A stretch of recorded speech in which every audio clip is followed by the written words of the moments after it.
Au niveau de la rémunération, on est pas mal. On est sur du 2 000 € donc brut hein, mensuel au niveau d'un débutant Mhm. et du 4 500 donc sur un senior, donc on va dire au-delà de 10 ans à peu près.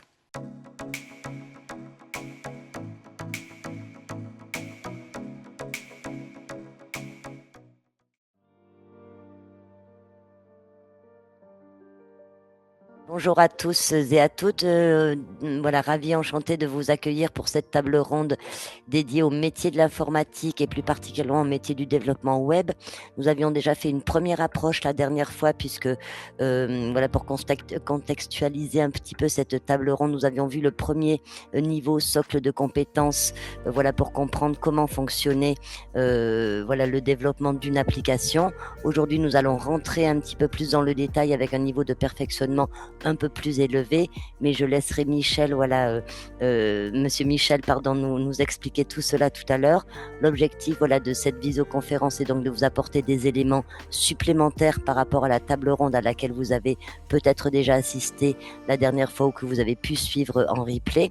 Donc, pour ma part, je suis Corinne Bosque, directrice des admissions de l'école Adonis. Donc, très souvent, je vous ai au téléphone lorsque vous avez besoin d'informations. Donc, je suis accompagnée aujourd'hui de Monsieur Michael, qui est enseignant auprès de nos formations nos étudiants en informatique et qui voilà peut se prévaloir d'une expérience significative dans le domaine de l'informatique. Et je suis également accompagnée d'Hélène, voilà, notre collaboratrice, qui nous transmettra vos questions. Cette intervention se veut interactive, donc n'hésitez pas à poser vos questions. Hélène via le chat, et Hélène bien sûr nous les transmettra. Donc je vais peut-être dans un premier temps resituer un petit peu ce qu'est un titre professionnel, parce que là c'est vrai que nous proposons actuellement des titres professionnels en enseignement à distance. L'idée est de vous accompagner, enfin de vous accompagner, de vous parler de cette formation en général, que ce soit avec nous ou d'autres établissements. Notre spécialité étant bien sûr l'enseignement à distance pour toutes ces formations. Donc un titre professionnel est donc une certification qui est donc reconnue, qui est délivrée par le ministère du Travail au nom de l'État. C'est ce que l'on appelle donc un titre RNCP. Sa particularité d'être construite donc à partir d'un besoin réel des entreprises qui est recensé. C'est d'ailleurs pour cela que les référentiels de ces titres professionnels sont revus régulièrement en fonction des évolutions bien sûr du terrain et du marché de l'emploi. C'est pourquoi les employeurs, c'est vrai, le connaissent bien et sont friands, voilà, de pouvoir accueillir au sein de leur structure des apprenants qui sont issus des titres professionnels, car ils savent qu'ils sont directement opérationnels. Ces titres professionnels sont composés donc de plusieurs blocs de compétences. Alors, sur les titres professionnels qui nous intéressent aujourd'hui, en lien avec l'informatique et notamment le développement web et avec tous ces systèmes de langage, donc en général, vous avez toujours deux grands blocs de compétences, le front-end et le back-end, bien évidemment, que vous pouvez valider indépendamment ou bien sûr dans leur intégralité afin de pouvoir posséder le titre professionnel en entier. Et bien évidemment, nous reviendrons aujourd'hui sur le contenu de formation avec Monsieur Michel, mais également nous parlerons bien sûr du passage des examens, des épreuves, et ensuite nous ferons un petit point sur comment on intègre ce type de certifications qui sont très orientées, vous l'avez vu, terrain. Donc je vais laisser la parole peut-être dans un premier temps à Michael. Si tu veux bien, Michael, peut-être nous recontextualiser un petit peu voilà ce que nous allons voir aujourd'hui, donc qui est un langage plus pointu, je dirais, qui requiert davantage de compétences avec Angular, peut-être le recontextualiser par rapport à ce que nous avons fait la semaine dernière. Oui, tout à fait. Donc bonjour à tous. Bonjour Je vais me Michael. permettre de partager l'écran, comme ça sera un peu plus clair. Oui, Alors dites-moi si c'est bon. Hop. hop, Est-ce que ça oui, fonctionne? ça y est, c'est bon. Devenez Alors, développeur d'application. comme vous l'avez Super. dit, Corinne, on part donc du coup sur donc une structure globale de 2 blocs. Mhm. Donc pour la formation qu'on avait présentée la semaine dernière, donc il y avait une partie sur le framework Symfony et une partie donc un peu plus basée sur PHP MySQL, donc le back-end spécifique SQL. Donc aujourd'hui, cette formation que je vais vous présenter est plus basée sur le front-end. Donc c'est vraiment tout ce qui est interface visuelle et interaction avec l'utilisateur. Mhm. Voilà, pour remettre un peu de contexte. Donc en fait, concrètement, si vous choisissez cette formation, c'est que vous avez plus d'appétence pour un langage qui s'appelle JavaScript. Et en fait, concrètement, vous allez devenir un spécialiste de la création web. Vous êtes allé charger essentiellement de la conception d'interfaces graphiques. Alors, au niveau de l'emploi, enfin du futur emploi en soi, le développeur front-end est un spécialiste, donc il va être chargé de tout ce qui est interface graphique et interaction avec les internautes. Donc votre territoire est bien la partie front-end, le côté visuel du site. Vous allez donc assurer une ergonomie, surtout aujourd'hui avec des problématiques de handicap, des choses comme ça. Mhm. Vous allez devoir aussi optimiser les interfaces, donc notamment l'expérience utilisateur, ce qu'on appelle l'UX. Donc l'UI pour interface utilisateur, enfin intégration, et UX pour les éléments cross-platform, si vous voulez, pour plusieurs écrans. Donc vous allez devoir faire donc des applications web qui répondent aux tablettes, aux mobiles. Aujourd'hui, c'est extrêmement important de pouvoir transposer son site web ou son application sur PC, mobile et tablette. Bien sûr. Ouais. Vous allez devoir avoir des connaissances de base, donc au niveau du langage de structure HTML, au niveau de la mise en forme et de la colorimétrie, par exemple, avec le CSS, et bien sûr avec l'interaction, donc l'événementiel via JavaScript. Voilà, donc en fait concrètement, il faut être un peu plus créatif qu'un développeur back-end puisque vous allez interagir certes avec des bases de données, enfin plutôt des jeux de données, mais c'est pas forcément le corps du métier. Vous êtes plus sur donc de l'interface graphique, donc ça demande un peu plus de créativité et aussi un peu plus de manipulation donc d'éléments du navigateur. Voilà. Donc je vais pas trop m'éterniser, donc je vous présenterai un peu plus tard les outils que vous allez voir dans cette formation. Au niveau des débouchés, donc vous êtes sur des ESN, donc des entreprises de systèmes numériques ou des agences de digital. Mhm. Ça peut être également, vous savez, du WordPress, pour ceux qui connaissent. Également des entreprises, donc pour développer des outils internes ou pour des clients, voilà, autres. Et également, vous pouvez travailler donc en freelance pour, bien sûr, vous lancer votre propre entreprise et être développeur front-end. Au niveau de la rémunération, on est pas mal. On est sur du 2000 euros donc brut mensuel au niveau d'un débutant Mhm. et du 4500 donc sur un senior, donc on va dire au-delà de 10 ans à peu près. Et au niveau du marché de l'emploi, donc il y a une employabilité qui est rapide en général une fois qu'on est titulaire de ce type de titre pro. Ouais, on recherche beaucoup de développeurs front-end au niveau du framework Angular que je vous présenterai tout à l'heure et Oui. également d'autres bibliothèques type React, enfin des outils qui sont très demandés. Voilà, donc je vous ai remis aussi donc le 40 000 cas donc pour un débutant, 45 000 à 57 000 cas pour un confirmé. Vous voyez, ça peut très vite monter. Hein. Mhm. Voilà. Au niveau de la base de la formation, vous allez reprendre donc qu'est-ce qu'un site statique et le protocole client-serveur pour bien comprendre qu'est-ce qu'un site statique et comment on développe des sites dynamiques via le protocole client-serveur. Vous allez devoir utiliser les bons outils, donc un IDE versus code, Git GitHub pour le versionning, Node.js pour le JavaScript côté serveur, et peut-être conteneriser des éléments avec Docker. Vous allez devoir également comprendre comment on crée une maquette de base pour pouvoir l'intégrer après via les langages informatiques. Vous allez également avoir une structure de base HTML pour bien comprendre le squelettage. Le CSS, je vous en ai parlé tout à l'heure, pour mettre de la coloration et placer vos éléments, donc vos blocs, vous voyez, donc avec des éléments display. Ça demande un minimum d'anglais, puisque tout est en anglais, donc que ce soit CSS ou JavaScript. Vous allez également utiliser JavaScript côté serveur, donc là on rentre dans quelque chose d'un peu plus complexe. Et vous allez optimiser votre code pour le Search Engine Optimization. Vous savez, c'est le référencement des pages. Donc plus votre code est propre et plus Google va crawler vos pages et vous faire apparaître en début de recherche, donc au niveau de la recherche via le navigateur. Et donc important pour le référencement dans ce cas-là, c'est ça? Tout à fait. Donc c'est vraiment de l'optimisation de code, donc des bonnes pratiques à prendre dès le départ, même si vous êtes débutant. D'accord. Donc vous allez apprendre le langage de prototypage qui est différent donc de PHP qui est un langage de classe. Donc c'est un peu quelque chose, un concept un peu différent. Vous allez apprendre à faire des variables, des constantes, des structures de contrôle, des conditions if-else, des boucles. Je vais pas trop m'éterniser là-dessus. Vous allez apprendre à créer des fonctions, donc des closures, des callbacks. Il faut bien comprendre comment ça fonctionne. Vous allez également faire de la programmation orientée objet, donc à peu près à la moitié ou on va dire au premier quart de la formation. Vous allez utiliser des objets, des primitives et des objets globaux. Il faut bien comprendre ce qu'est le prototypage en JavaScript. C'est un peu différent de PHP. Vous allez devoir interagir avec votre navigateur, donc ce qu'on appelle le DOM, c'est le Document Object Model. C'est comment les trois langages coopèrent pour interagir directement avec l'internaute via le navigateur Firefox, celui que vous souhaitez.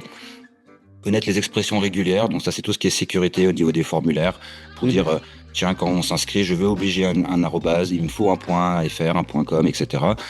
Vous allez devoir débugger donc pour vos erreurs, comprendre ce qu'est l'asynchrone contre le synchrone, tout simplement. Vous allez utiliser des itérateurs, donc ça c'est en fin de formation. Vous pouvez également aussi comprendre comment fonctionne le Canoa pour faire des tracés 2D en HTML et utiliser donc de l'asynchrone JavaScript, donc avec asynchrone JavaScript and XML pour faire des requêtes via des API REST. Donc ça c'est vraiment le cœur de la formation pour bien comprendre comment ça fonctionne, comment deux domaines vont communiquer.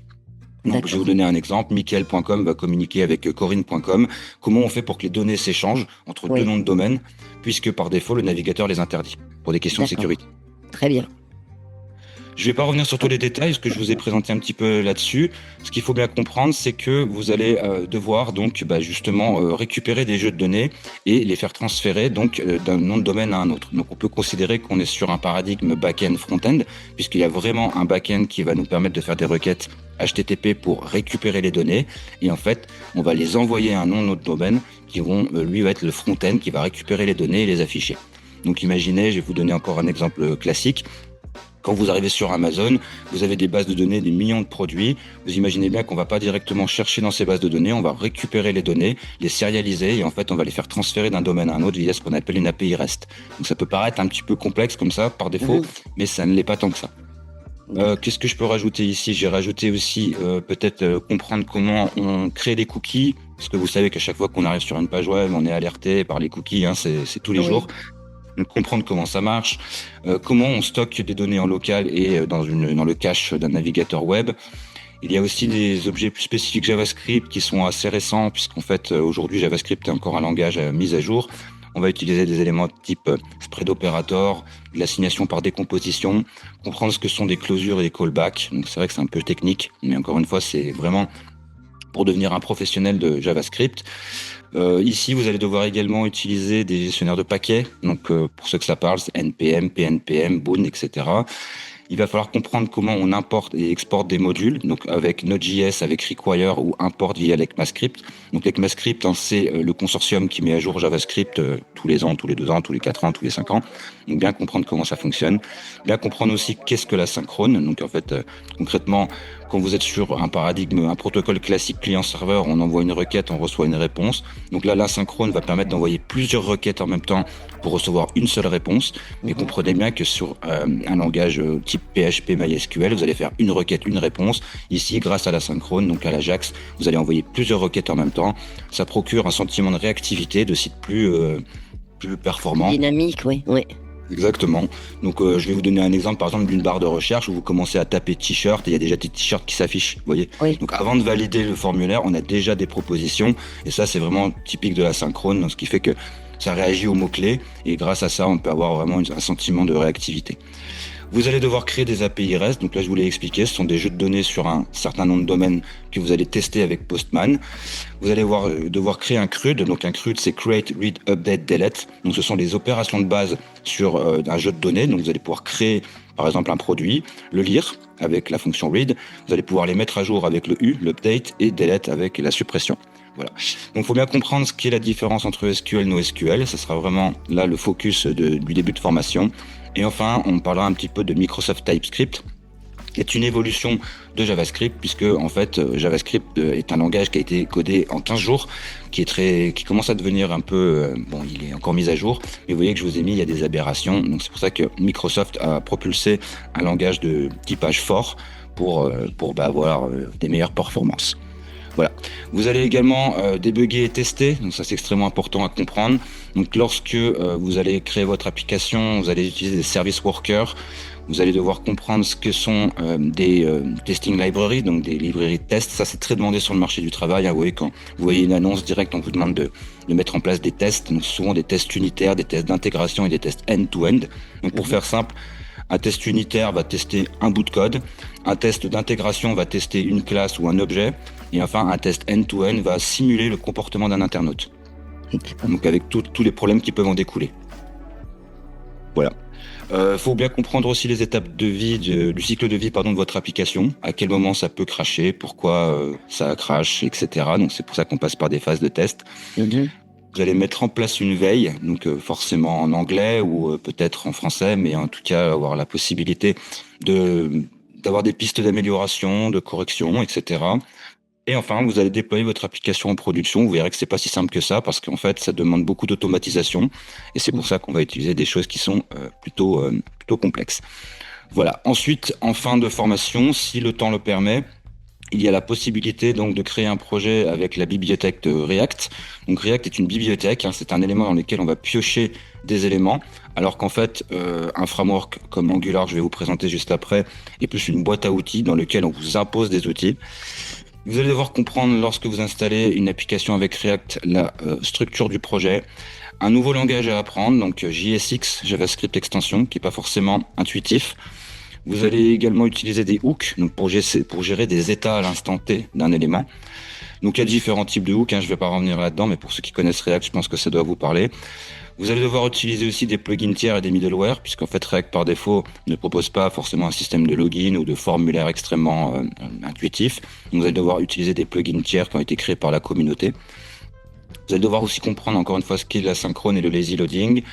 Vous allez également découvrir ce que sont des reducers et pourquoi on les utilise.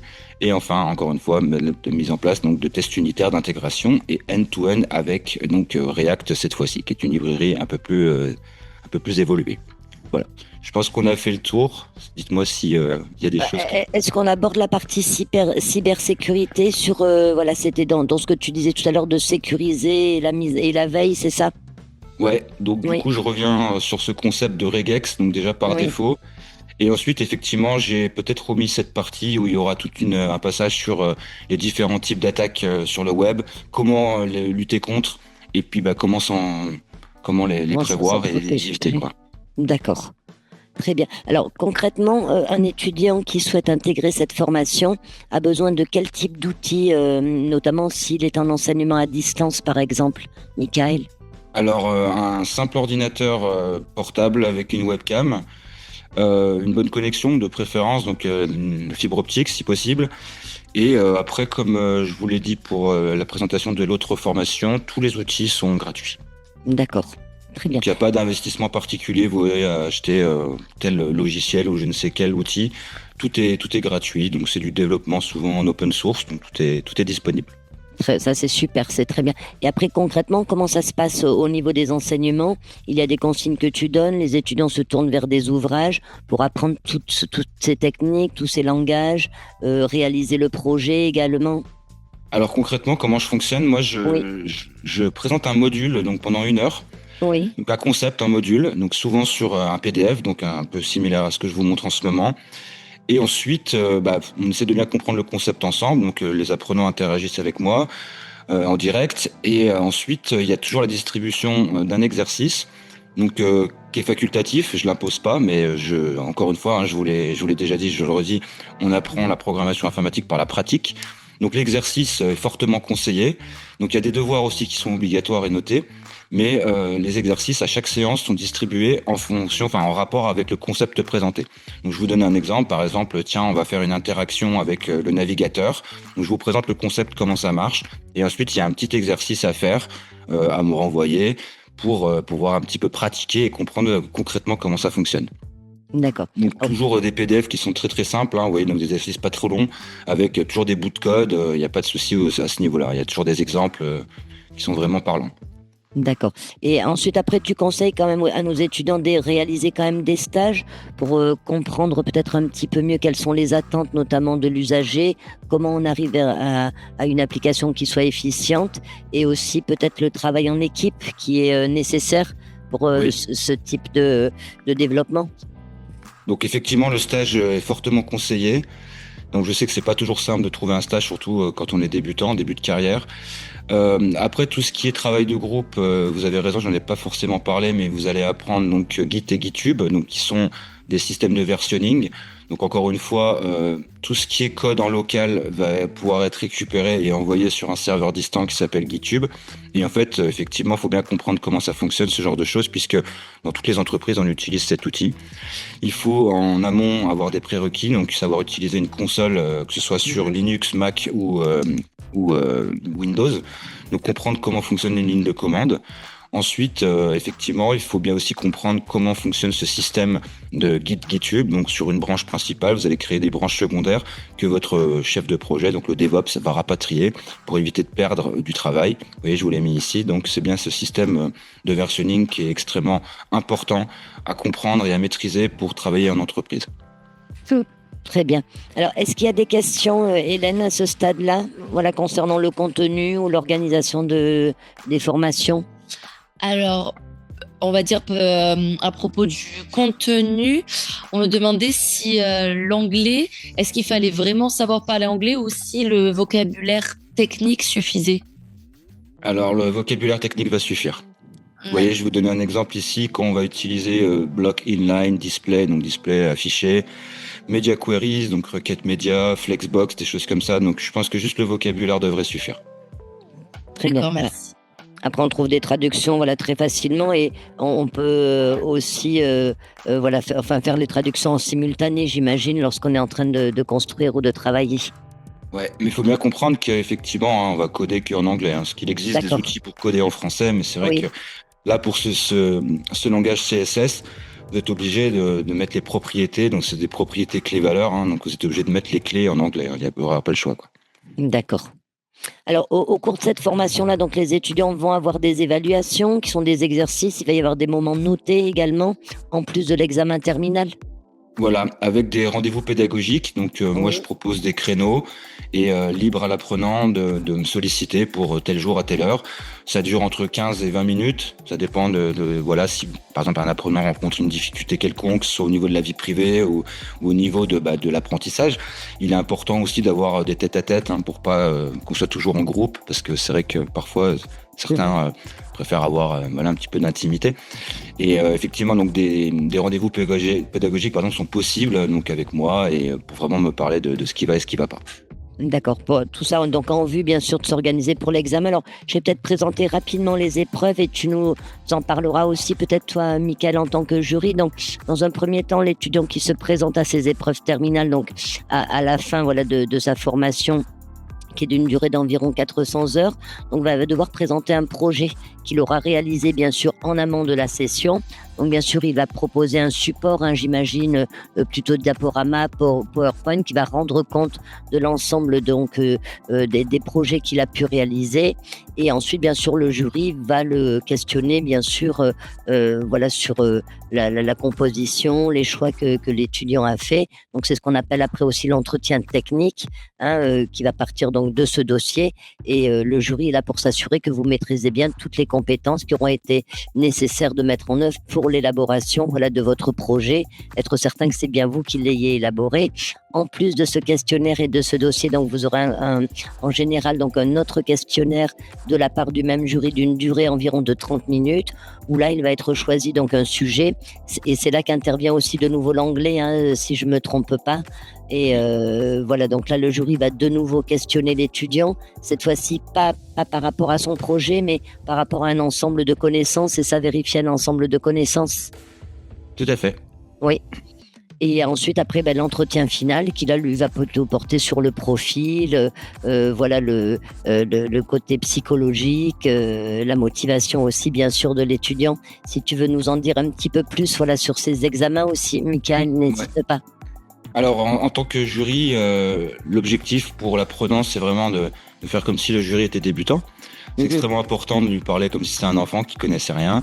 Donc, ne perdez pas de vue que lorsque vous avez appris les bases, donc je vous reviens sur HTML, CSS, JavaScript, après, libre à vous de développer le projet que vous souhaitez. Donc, moi, je pars sur un concept de projet fil rouge, donc qui va évoluer au fil des mois. Mais après, encore une fois, libre à vous de créer votre propre projet et de le présenter avec passion à un jury. Et je pense que le jury détecte immédiatement si les connaissances sont présentes ou non, puisqu'en fait, c'est pas forcément, vous voyez, un QCM ou je ne sais quoi qui va définir le bon développeur, c'est plutôt son raisonnement. Donc encore une fois, l'idée c'est vraiment d'expliquer votre projet de A à Z comme si le jury était un enfant. Et là, encore une fois, avec le bon vocabulaire, le vocabulaire approprié, qui est très important, c'est déjà, on va dire, 80% de l'examen gagné, si on utilise le bon vocabulaire. Je vais vous donner un exemple. Si vous utilisez de la programmation orientée objet. Une classe, vous allez dans une classe, au lieu de dire j'utilise cette fonction, vous utilisez j'utilise cette méthode. Bah là, on sait qu'on parle d'une fonction dans une classe, donc direct le jury sait de quoi vous parlez. Oui, c'est des choses toutes bêtes, mais c'est vraiment du vocabulaire. Oui, Ensuite, encore une fois, c'est voilà, moi d'expérience, c'est vraiment ça se passe très vite parce qu'en fait, quand on parle de son projet, qu'on est vraiment, c'est nous qui l'avons créé, qu'on est vraiment passionné par ce qu'on a fait, ça passe extrêmement vite. se ressent, bien sûr. Voilà. Ouais. Donc ça se passe sous, comme vous l'avez dit, sous forme d'un PowerPoint ou d'un PDF ou alors carrément du code en démonstration, en démo live. Hein. D'accord, ok. Très bien. Après une attitude particulière, voilà, tu nous en as parlé. Ce dossier se prépare sur combien de temps finalement tout au long de la formation, quasiment?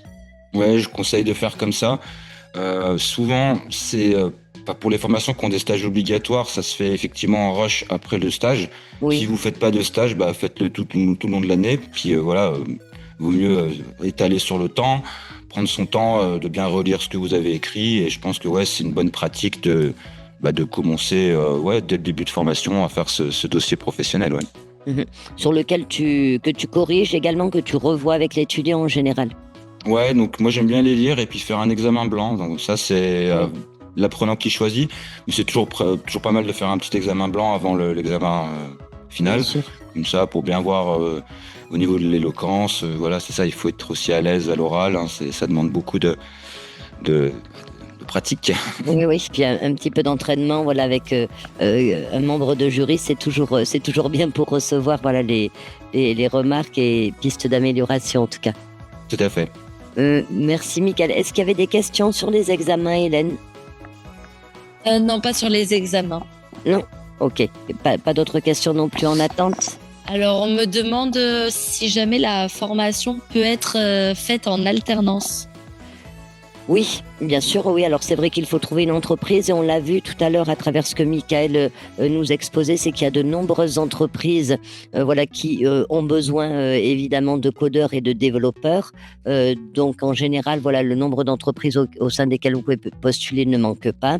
Et il est possible bien sûr de le faire en enseignement à distance et en alternance. Donc c'est une modalité pédagogique sur laquelle c'est vrai il faut être motivé, il faut avoir quand même aussi le sens de l'organisation pour arriver à bien gérer ses temps de travail en entreprise et savoir se mettre aussi voilà, sur son travail lorsqu'on est en enseignement à distance, mais c'est tout à fait possible et l'avantage c'est que ça amène quand même une grande souplesse et ça peut être parfois un plus pour l'entreprise qui recherche des candidats puisque c'est vrai que du fait que vous soyez en enseignement à distance, vous avez la possibilité aussi de moduler un petit peu les plannings en fonction des événements ou des besoins de l'entreprise. Mais c'est clairement voilà, une formation qui peut être tout à fait intéressante à développer, bien sûr en alternance, pour des questions d'employabilité par la suite et d'expérience, et l'avantage aussi quand même de recevoir une rémunération tout en se formant. Voilà. Et d'avoir peut-être un mentor au sein de l'entreprise qui vous guide, ce sera extrêmement enrichissant. Pour un dernier mot là-dessus, vous voyez, moi, ce genre de formation, je reçois tous les jours des offres pour ce type de poste. Que ce soit pour des développeurs React, Angular ou JavaScript côté serveur, c'est vraiment la plus grosse demande du marché, plus qu'un développeur PHP Symfony ou PHP MySQL. Enfin, ça dépend des secteurs, mais c'est vrai que ça, c'est vraiment très, très recherché. D'accord. Et aussi bien voilà, pour former que pour bosser dans l'entreprise, quoi, en fait. Ouais. Ouais, tout à fait.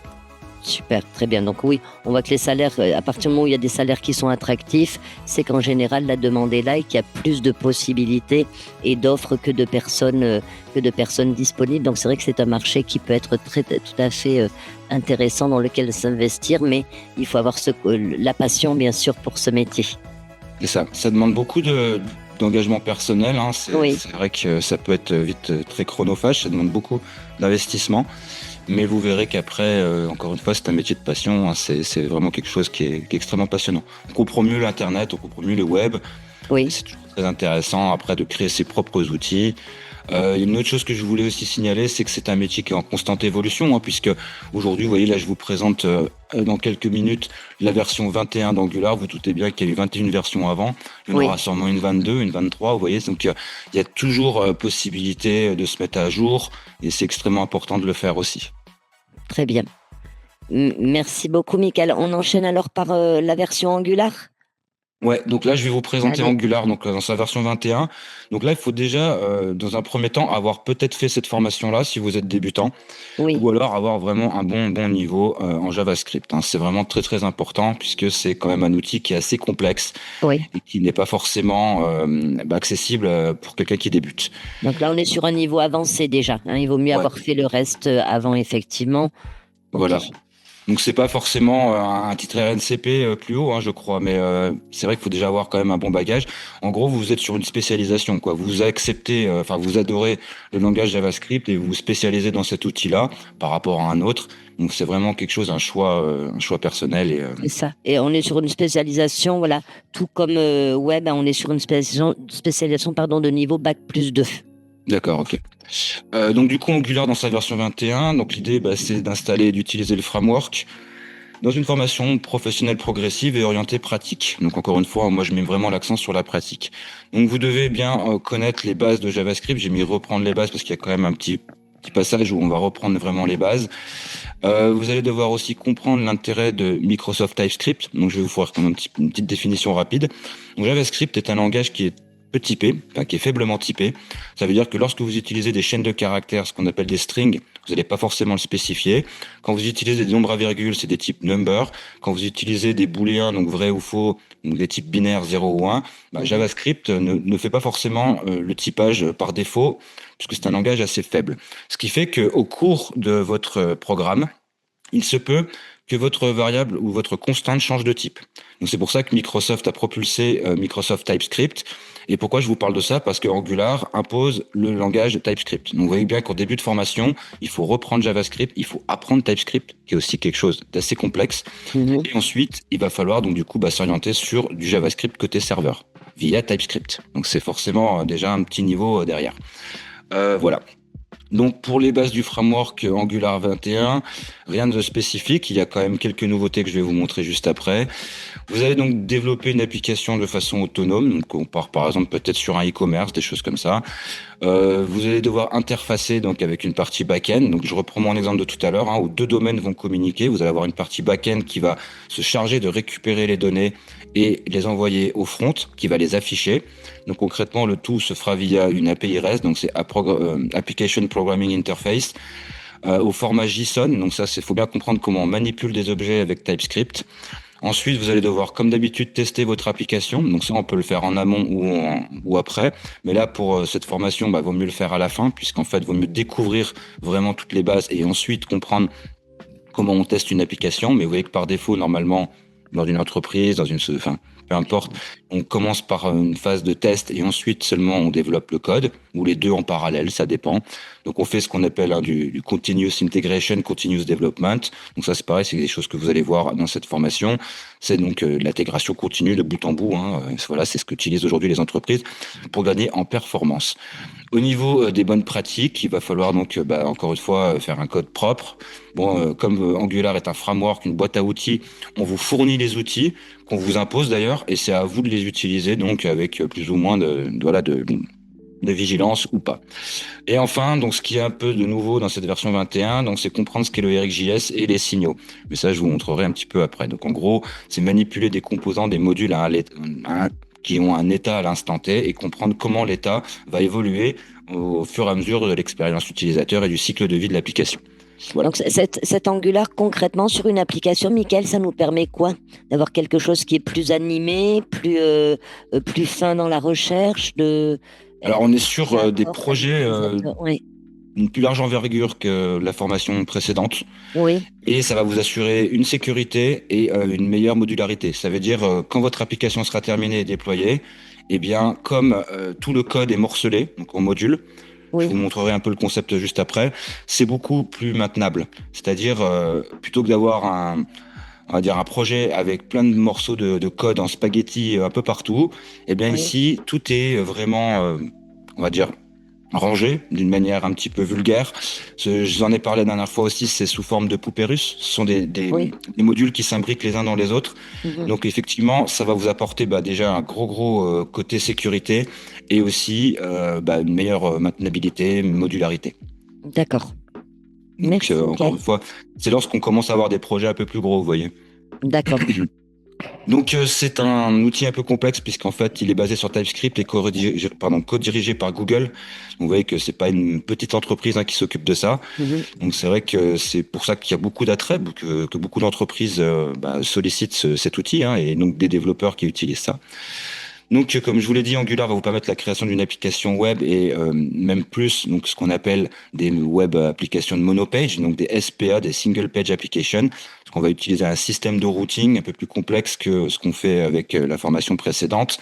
Donc, en gros, comprenez que vous avez une page qui va être un template, qui va afficher du contenu en fonction de l'URL qu'elle demande. Donc, en fait, on fait des requêtes HTTP qui vont aller chercher une URL, enfin une adresse, et si cette adresse retourne une réponse, on va afficher toujours un contenu dans la même page. Donc comprenez que ça D'accord. aussi, c'est déjà quelque chose qui simplifie la création de fichiers. Parce que si vous avez une application avec 2000 produits, vous n'allez pas faire 2000 fichiers. Vous voyez ce que je veux dire? On Oui, utilise un fichier qui va être enrichi de contenu dynamiquement en fonction de son adresse. d'accord. Donc ça utilise le patron de conception, donc design pattern pour ceux qui sont plus familiers avec ça, MVC, donc modèle vue contrôleur. Donc comprenez que votre modèle sont vos données, les vues c'est ce qui est affiché à l'écran, et le contrôleur est un peu le maître d'orchestre entre les deux. Donc concrètement, le contrôleur va recevoir une adresse, une URL, il va aller consulter le modèle, il va dire OK, je te requête des données, les données sont envoyées en réponse, le contrôleur possède les données, les envoie à la vue et l'internaute voit la vue. D'accord? D'accord. De Ok. manière un petit peu schématique. Oui, c'est clair. Ça va vous permettre donc de séparer les données. Donc vous avez donc le visuel et les actions et les états. Donc c'est un petit peu particulier au niveau d'Angular, c'est vraiment la gestion des états à l'instant T. Donc le code, comme je vous l'ai dit, est découpé en modules pour une meilleure maintenabilité. Au niveau des salaires, pareil, on est sur, donc là j'ai mis des débutants, donc ça peut être Mhm. entre les deux, mais vous voyez, on est déjà sur du 56K à l'année, c'est déjà pas mal aussi. Oui, Donc après, encore une fois, il y a moyen de monter en compétences en quelques années et vraiment avoir un bon salaire. Au niveau des entreprises qui embauchent, je vous l'ai pas remis, mais c'est à peu près similaire à ce que je vous ai présenté tout à l'heure, donc des ESN, des entreprises, voilà, donc quelconques ou vous en freelance pour des clients quelconques. Voilà. Donc pour les bases, il vous faut comme d'habitude de l'HTML pour structurer, du CSS. Donc là, on rajoute une couche de pré-processoring. Et donc en fait, pour faire un CSS plus dynamique, on va créer des variables et des fonctions. Il y a également l'ajout de framework CSS type Bootstrap Tailwind, donc qui vous permettent de faire du responsive design rapidement. Vous devez connaître les lignes de commande, soit Linux, Mac. Donc Linux et Mac c'est similaire. Et Windows. Vous allez devoir utiliser des gestionnaires de paquets, donc je vous en ai parlé un peu tout à l'heure. Vous allez devoir créer une API REST, donc vous allez utiliser des outils type Node.js, donc pour vraiment la base du requêtage HTTP, donc JavaScript côté serveur. On utilise également Express.js ou JSON Server qui vous permettent de simuler des serveurs plus facilement. Postman est un outil de requêtage qui va vous permettre donc de faire des tests de transfert de données entre deux noms de domaine. Vous avez MongoDB aussi qui est capable donc de gérer vos bases de données au format JSON avec Mongoose qui est aussi un outil qui va permettre d'interagir avec MongoDB. Et vous allez devoir utiliser des middleware, ce que j'en ai parlé tout à l'heure.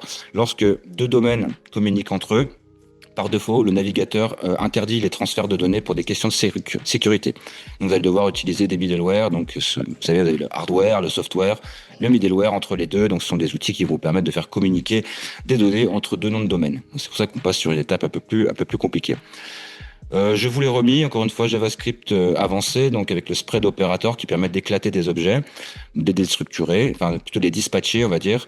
Vous faites aussi de l'assignation par décomposition, donc c'est du JavaScript un peu plus moderne qu'il faut connaître. Vous allez devoir aussi comprendre comment on fait de la conception modulaire, donc require Node.js versus les imports d'ECMAScript. Donc ça, encore une fois, c'est comment on coupe comment on découpe, enfin c'est Angular qui le fait pour vous, mais comment est découpée la structure du projet et comment on importe les éléments. Enfin, vous allez devoir comprendre comment fonctionne TypeScript et faire du typage fort. Donc là, encore une fois, TypeScript impose les typages. Donc lorsque vous allez utiliser un champ input email, vous savez que c'est une chaîne de caractères. Donc vous devez spécifier que c'est une chaîne de caractères. Si vous mettez un nombre à la place d'une chaîne de caractères, ça marchera pas. Donc ça, c'est vraiment, vous voyez, tout ce que je réponds à votre question que vous m'avez posée tout à l'heure. On est vraiment sur ce genre de choses qui sécurise un peu l'application et la rend plus robuste. ok. Ah oui, c'est le but, hein. Souvent, c'est ce qui est recherché vu les nombreuses attaques qu'il y a voilà, actuellement sur les différentes plateformes. Oui. Tout à fait. Donc voilà, je ne vais pas rentrer trop dans le détail parce que ça va être un peu long. Ici, donc, vous allez comprendre l'architecture de votre projet une fois installé. Donc vous allez devoir installer la CLI, donc c'est la Command Line Interface d'Angular. Donc vous voyez que déjà par défaut, pour installer l'outil, il faut quand même les lignes de commande. Vous allez devoir utiliser donc un IDE versus code, etc. Il faut donc lancer un serveur de développement. Donc là, comprendre comment fonctionne la relation client-serveur avec JavaScript, enfin TypeScript en l'occurrence. Vous devez donc respecter la structure de votre projet, comprendre comment fonctionne le système de templating dont je vous ai parlé tout à l'heure, comment un fichier se répercute sur toutes les pages en fonction de l'URL, et bien sûr comprendre comment les modules que je vais vous présenter juste en dessous sont fonctionnels. Alors pour faire simple, je ne vais pas reprendre tout ça, hein, vous avez un composant parent, on va dire que c'est la poupée russe la plus grosse, et à l'intérieur vous allez avoir un composant navbar que vous allez mettre dans le composant parent, et ensuite dans ce composant parent, donc app component, vous allez ajouter le composant, je sais pas, contenu à droite, et ici un composant qui s'appelle contenu à gauche. Donc comprenez qu'en fait, on a toujours un composant parent et des composants enfants qui vont en découler. Et là, vous allez me dire, mais comment on fait pour qu'un enfant communique avec le parent? Et c'est là un petit peu toute la subtilité du framework. Donc là, c'est simple parce que vous voyez, il y a un composant parent et puis 3 enfants, mais side menu pour avoir des enfants, le contenu home là pour avoir des enfants également, et comment le petit enfant communique avec le parent. Vous voyez? D'accord. C'est un peu ça le concept. Au niveau de fonctionnement, pareil, je ne vais pas rentrer dans les détails, mais comprenez qu'on utilise des event binding et des property binding. Donc ici, vous retrouvez bien mon HTML, donc mon template. Vous allez avoir des événements à binder directement dans ce langage-là, structurel. Et ensuite, vous allez interagir avec divers modules et des services. Donc ici, je vous ai mis directement un petit peu la nomenclature d'un composant. Quand vous générez un composant, donc en ligne de commande, vous allez avoir un fichier CSS, un fichier HTML, un fichier spec pour les tests et un fichier TypeScript. Vous voyez, le TypeScript, ça ressemble à ça. Donc c'est vrai que ça peut paraître un peu verbeux dès le départ. Il y a des arrobas, components, des angulars, des arrobas. Vous voyez ce que je veux dire? Je vois. C'est pas forcément... c'est pas forcément digeste. Donc c'est pour ça qu'il faut avoir un petit peu quand même des bonnes connaissances déjà en JavaScript, TypeScript pour bien comprendre comment ça fonctionne. Donc là, je vous ai juste mis un petit peu d'HTML. Ici, vous voyez qu'on appelle le composant app-route qui est en fait ici. Donc en fait, qui est notre composant ici, app component, qui va être donc du coup directement ajouté à notre index. Voilà, donc on appelle sous forme de balise. Donc ça, il faut bien comprendre comment on imbrique les modules les uns dans les autres. Au niveau des fondamentaux, il y a vraiment un élément qui est extrêmement important dans ce framework, c'est la possibilité d'utiliser des services. Donc en fait, un service, c'est un outil générique qui va nous permettre par exemple de requêter sur notre back-end et envoyer les données au front. Pour ça, on va utiliser des objets de type observable. Donc ce sont des éléments qui sont un peu spécifiques à notre Angular. Donc ici, j'ai une fonction getMovie. Je lui dis qu'elle est de type observable et elle va stocker à l'intérieur un tableau avec des films. À l'intérieur, je veux simplement que tu m'affiches les films. Il va aller chercher via HTTP les films sur une base de données distante, nickel.com, et il va les envoyer, donc comme je vous disais tout à l'heure, à corinne.com via le composant. Cette fois-ci, le composant appelle le service qui a été créé juste au-dessus. Et comme on fait un observable, on utilise un subscripteur, donc qui inscrit l'élément. Donc en gros, vous avez un observable et un observeur. Donc ça, c'est vraiment pour vraiment schématisé, mais c'est vraiment les bases du framework.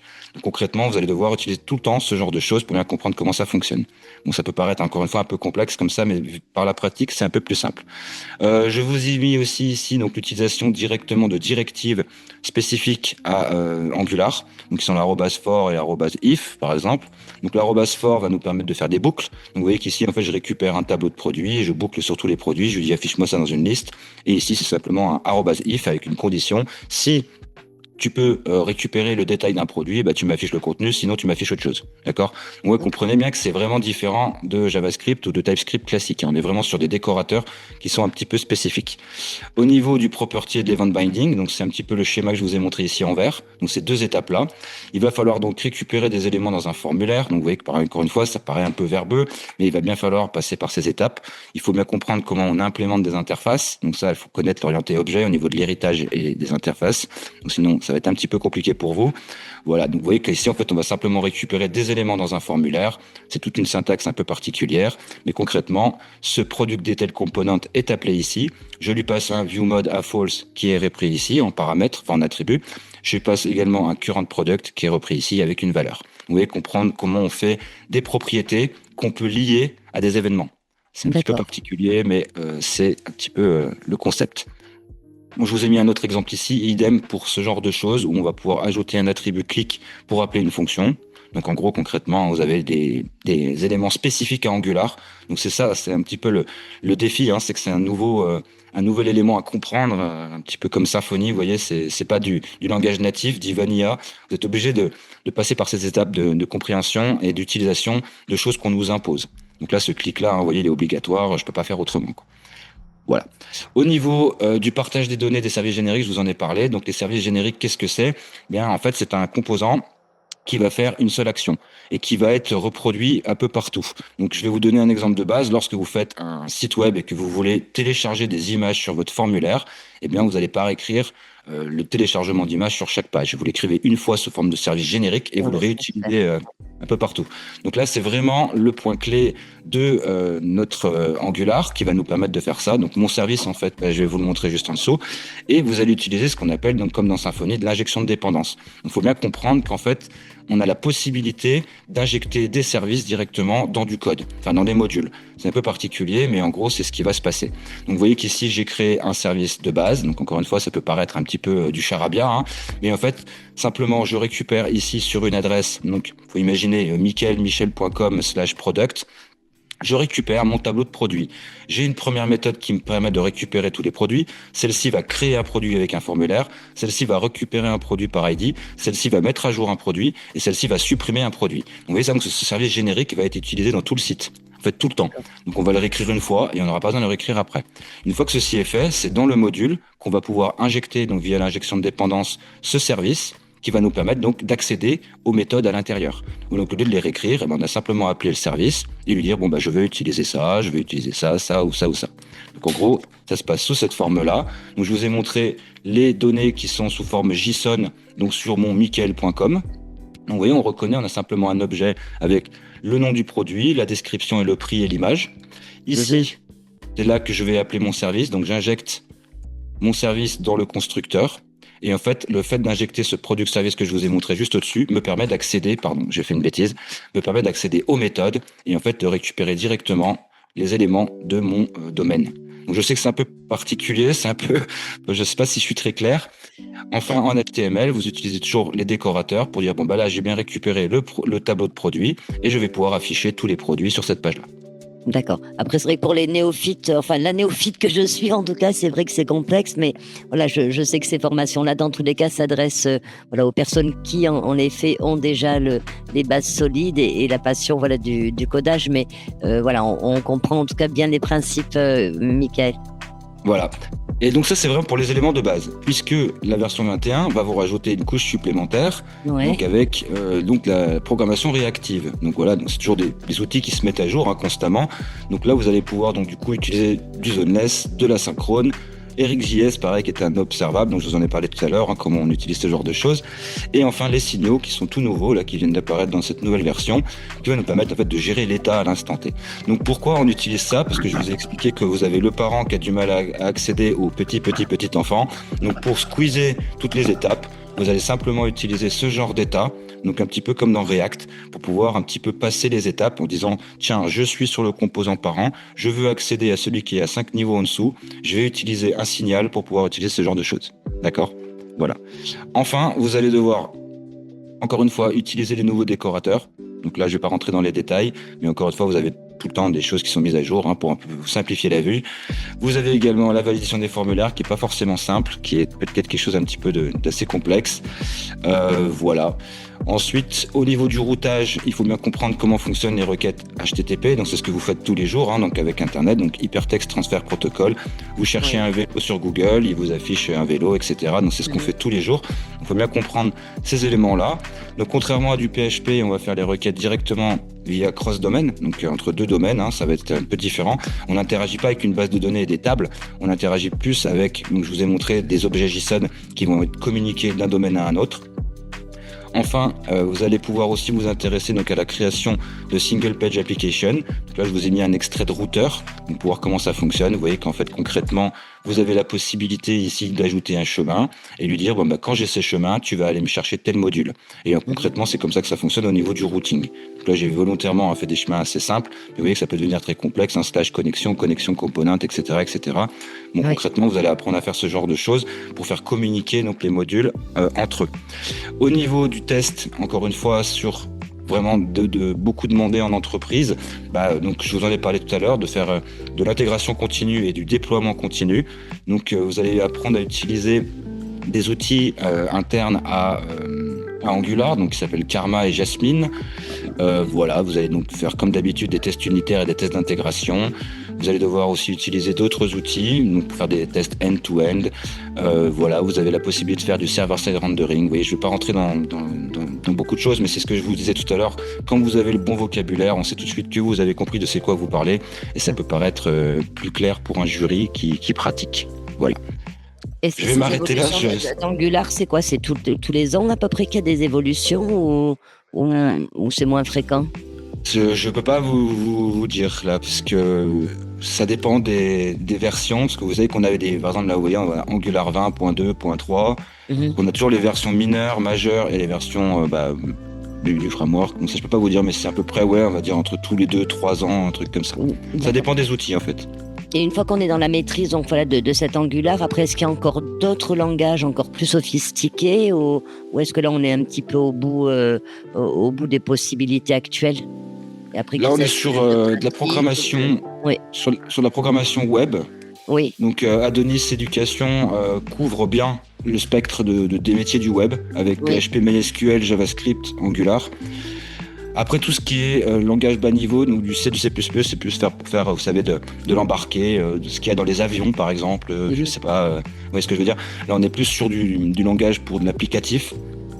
Et voilà, après ça, l'apprenant a le choix de quitter le monde du web pour faire autre chose s'il le souhaite. Moi je fais beaucoup de mobile, vous voyez, je fais beaucoup d'applications mobiles, parce qu'aujourd'hui c'est quand même quelque chose qui est extrêmement sollicité, que ce soit du web sur mobile ou même carrément de la création d'applications. Bon, le jeu vidéo, ça devient compliqué, parce que là, ça devient un petit peu un produit, enfin, comment dire, je pense qu'on est noyé, il y a trop de choses, il y a trop de jeux. Donc, c'est difficile de faire sa petite part des choses, mais j'invite les apprenants à apprendre par l'intermédiaire de la création de jeux vidéo, ça peut être très intéressant. Oui. C'est vrai qu'aujourd'hui, c'est compliqué, c'est un secteur qui est un peu complexe. Voilà, après, je pense qu'au niveau web, là, vous avez vraiment... Moi, toutes les offres que je reçois au quotidien, c'est tout le temps du PHP pour du WordPress ou du Symfony ou alors Angular et React côté JavaScript. Ok, super. Là, je pense que oui, effectivement, voilà, une fois qu'on a intégré tout ce langage-là, on a une infinité de possibilités. Alors, je vois qu'il y a l'intelligence artificielle. À un moment donné, tu notais intelligence artificielle intégrée. Donc, c'est quoi ce plus-là, Michael, par exemple? L'intelligence artificielle, moi j'utilise au quotidien, mais encore une fois, c'est une question, c'est l'humain qui décide. C'est-à-dire si je lui pose la mauvaise question, il va me répondre mal. Oui. Donc il faut bien mettre sa question, oui. Exactement. Donc, il peut générer du code à notre place, mais encore une fois, si le code n'est pas compris, ça n'a pas d'intérêt. D'accord. Donc effectivement, c'est un outil qui nous fait vraiment gagner beaucoup de temps. Oui. Mais comme je vous l'ai dit la dernière fois, ça remplacera pas l'humain parce que la logique, elle est là. Comprendre ce framework, peut-être que l'IA pourrait me l'expliquer en profondeur, mais je pense que si je pratique pas tout ce type de choses, qui peut paraître un peu complexe, voilà, c'est peut-être pas l'IA qui va me le générer à ma place. Enfin, si, il va me le générer, mais si je le comprends pas, je vois pas trop l'intérêt. Donc moi je reste sur du 50-50. Oui, et ça peut être un gain de temps pour réparer une panne par exemple ou débugger quelque chose, enfin pour utiliser. Ouais, c'est un vrai gain de temps. Depuis que c'est là, on gagne énormément de temps et en productivité, quoi. D'accord, ok. Mais à prendre avec des pincettes, parce que vous voyez, encore une fois, ça peut vous induire en erreur. J'ai souvent des codes qui sont obsolètes. Où il me sort la logique, il me dit bon, j'ai compris ce que tu veux, mais il me sort des trucs qui sont déjà obsolètes. Souvent, il se nourrit du code qu'il trouve sur GitHub. Il y a des gens qui postent du code qui est faux. Donc, il peut vous sortir des erreurs, vous voyez. Donc, c'est encore une fois, c'est à l'humain de vraiment faire attention. Oui, de toute façon, si l'humain n'est pas dans la maîtrise, voilà, il faut absolument savoir si ce qu'on nous donne est bon. Comme quand on essaie de rédiger une lettre avec l'IA, parfois, c'est vrai qu'il y a une phrase qui est maladroite, une répétition, etc.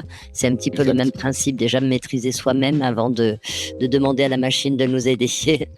Exactement. Pour un gain de temps, quoi, en fait, oui. Mais sachez que j'en ai peut-être pas parlé, mais voilà, que ce soit du Symfony ou du Angular, il y a possibilité d'ajouter dans vos pages web un LLM. Donc vous pouvez ajouter un ChatGPT ou un Gemini dans votre site web. Et c'est vrai que beaucoup d'entreprises demandent ça. Oui, puisque il y a beaucoup d'entreprises qui font pas super confiance à ces abonnements, puisqu'en fait les données, si c'est un métier sensible, vous savez, un domaine sensible dans une entreprise, il y en a beaucoup qui sont frileux pour acheter un abonnement ChatGPT parce qu'ils savent pas où vont leurs données. oui. Donc on nous demande de créer en Python des LLM nous-mêmes et les nourrir nous-mêmes. Ça c'est aussi un autre marché qui va apparaître, enfin, Qui qui va se apparaît. développer, oui, sûrement, oui, oui. Ouais. Oui. Mais encore une fois, il faut une bonne pratique avant pour bien comprendre comment ça marche, parce que c'est des connexions neuronales. Ça reste un robot qui découpe des lettres. Il Oui, affiche les mots les uns après les autres. Il dit tiens, après un A, je mets un E. Non, je mets un T. Vous voyez, c'est d'accord. ce genre de choses. Mais effectivement, c'est un marché qui va apparaître aussi, quoi. D'accord, ouais. Donc ça, c'est des sortes d'intelligence artificielle, mais interne, voilà, Mm. où les personnes peuvent entrer pour que ça vienne aider après celui qui code. Ok, super Voilà. intéressant, Michael. Merci beaucoup, c'est chouette. Bah, écoute, c'est toujours un plaisir. Merci. Alors peut-être que certains. Alors est-ce qu'il y avait pas de questions, Hélène, je pense, je crois concernant le contenu. Alors, Michael avait répondu à toutes les questions qu'on avait pu me poser, donc c'est bon. D'accord. Alors maintenant, souvent, alors pour conclure, c'est vrai que les étudiants se demandent souvent comment est-ce que l'on intègre ce type de formation. Alors, je pourrais pas répondre pour les autres écoles, mais je crois qu'on fonctionne tous à peu près pareil. Donc, il y a dans un premier temps un dossier de candidature que l'étudiant peut demander pour notre part sur le site internet. Vous pouvez également donc nous appeler, bien évidemment. Et après, l'idée, voilà, c'est de faire compléter ce dossier et surtout d'avoir un échange avec vous, vraiment par rapport à votre projet. Vous avez vu qu'il y a aussi nécessité d'avoir un positionnement pour voir où vous en êtes justement, pour voir à quel niveau il faudrait que vous puissiez intégrer la formation. Et ensuite, bien sûr, on voit avec vous quelle est la formule, puisque voilà, certaines écoles ont plusieurs formules et c'est notre cas, qui serait le mieux adapté à la fois avec vos disponibilités, voilà, et l'organisation que vous pouvez aussi avoir. Donc généralement, c'est un simple dossier de candidature pour ces titres pro. Voilà, vous avez vu qu'ils sont quand même très pointus. Moi, je réinsiste sur le fait que faire des stages, c'est vraiment un gros plus. Voilà, de travailler en direct avec des gens qui manipulent tous les jours, en plus de suivre vos cours. Ça, c'est une évidence. Si vous avez des stages, c'est un plus. Le faire en alternance également, on a vu que c'était tout à fait possible. Et dans tous les cas, on étudie très rapidement les dossiers de candidature. Et voilà, souvent, voilà, ce que l'on demande, c'est quand même des bases et ensuite une vraie motivation et une vraie capacité, voilà, à s'impliquer et à faire que on travaille vraiment beaucoup. Voilà, vous avez vu, il y a beaucoup de choses quand même à apprendre. Donc, il faut être quand même passionné du milieu. Et ça, c'est ce qu'on va sonder à travers un petit entretien avec vous. Est-ce que tu voulais rajouter des choses, Michael, par rapport au suivi de cette formation? Donc du coup là c'est pour Angular. Je sais que ça peut paraître, surtout si vous débutez, effrayant, des choses comme ça. Oui, Voilà, il faut pas non plus, faut démystifier. Vous voyez, c'est pas non plus, enfin c'est des humains qui créent ça, donc des ingénieurs certes, mais c'est oui, accessible à tous. Je pense que c'est accessible à tous avec un petit peu de, comme vous l'avez dit, de motivation, de volonté. Tout le monde peut y arriver. C'est vraiment une question de motivation et de goût. oui, Voilà, et voilà, de le faire et refaire plusieurs fois, de s'entraîner. Je pense qu'il y a beaucoup de exactement. pratiques à avoir quand même. Oui, Ouais, moi, vous voyez, pour comprendre tous ces concepts au début, ça a quand même mis du temps. oui, Je vous le cache pas. Donc, c'est vrai qu'effectivement, faut passer par la pratique et ne pas avoir peur d'un code qui peut paraître un petit peu complexe comme ça, mais ça ne l'est pas tant que ça. très bien, super. Merci beaucoup en tout cas, Michael. Hélène, je pense qu'on n'avait pas d'autres questions. Non, pas d'autres questions. Bon, en tout cas, nous restons à votre écoute. Voilà, je serais ravie, voilà, de pouvoir voilà, échanger avec vous par rapport à votre projet. Je vous souhaite également, voilà, pour ceux qui nous regardent, d'intégrer la classe de Michael, voilà, et de bénéficier de ses enseignements et de son expertise. Je reste à votre écoute et je vous dis à très bientôt. Merci beaucoup, Michael, pour toutes Merci à vous. ces Bonne soirée. informations. Et Pas de merci beaucoup, problème. Hélène, aussi, pour nous avoir transmis ces questions. À très bientôt. Merci. Au revoir. Au revoir.